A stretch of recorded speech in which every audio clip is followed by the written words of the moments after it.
Hey everyone, it's Clara and I am answering the Ask Clara thread for October 3rd. And this is the question from Miss Heather. She asked, I've been talking to an SEO specialist to help me optimize my website. She recommended that Pinterest is a great place to attract my audience. Do you think it's a good way to put out content knowing it can be seen over time, unlike on Instagram where it goes away so fast?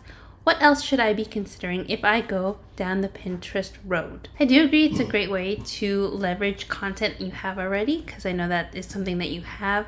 Pinterest is really similar in that sense to YouTube, where your content can be seen for long term over time as people find your content and your topics. So if you've got the bandwidth to add Pinterest to your marketing strategy, I absolutely would say go for it, especially if you have blog content or long form content that you can leverage and point to. So if you already plan to work with an SEO specialist who's going to find keywords for your niche and for your industry, then you can leverage those keywords by using them on your Pinterest profile, any Pinterest boards that you create or that you join, and also those keywords used in your pin designs and copy. The other thing to keep in mind is the frequency of how often you're pinning. So pinning multiple times daily tends to give you more traction and better success. So there's an app called Tailwind, which helps you create and schedule pins. And they did a study where they recommend 15 to 25 pins per day across multiple boards.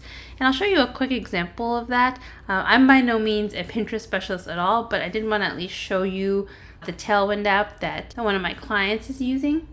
So you could get a behind the scenes peek of what I was talking about with the keywords, the boards, and the frequency.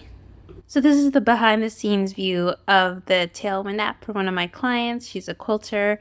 I just want to show you real quick is that frequency I was talking about, where almost every day there are pins going out. Now, she doesn't have the 15 to 25 from the study that's recommended, but that's something that she's working up to. You can see as I go backwards in time, you can see all the pins that are going out for her account. There are a couple of examples that I wanted to mention. Here's an example of a pin. She sells physical products as well as digital. So for her physical products, here were those hashtags, which are essentially those keywords that you might be getting from your SEO specialist that you can leverage on a specific pin. Then if you have any blog content or other long form content, here's an example of how she's having a pin have the keywords both be part of the pin design here, such as straight stitch sewing machine. She also pulls an excerpt from her blog as part of the description, so the excerpt itself also has SEO keywords within it as well as in the title.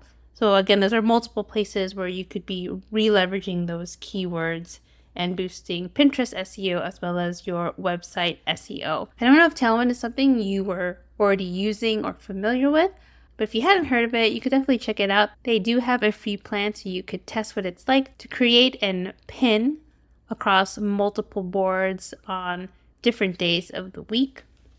And just think to yourself if you have the bandwidth to tackle a Pinterest strategy in this way, or if it's something you could see leveraging with a VA. If you outsource to a VA, the biggest thing would be pointing that VA to content where she can create pins from, in the same way that we are leveraging the blog post from my client into these individual pins that drive people back to her website. If you do decide to go this route, I would start by looking at your most popular content and creating pins that drive to that. Hope that's helpful to you, Heather, and I will drop a link to Tailwind in the comments for you to check out.